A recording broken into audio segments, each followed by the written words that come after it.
to fix a broken iPhone screen in under a minute. Step 1. Break your iPhone screen. Step 2. Buy a cheap replacement off Amazon. Step 3. Wait for the package. Step 4. Grab the package. Step 5. Grab a knife. Step 6. Cut the package with the knife.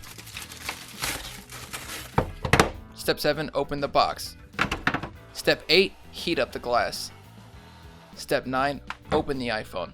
Step 10. Undo and redo some screws. Step 11. Attempt to turn on the phone and realize that it's not turning on. Step 12. Call your mom crying. I just can't figure it out. Step 13. Grow a pair. Step 14. Turn it on for real this time. And you're done.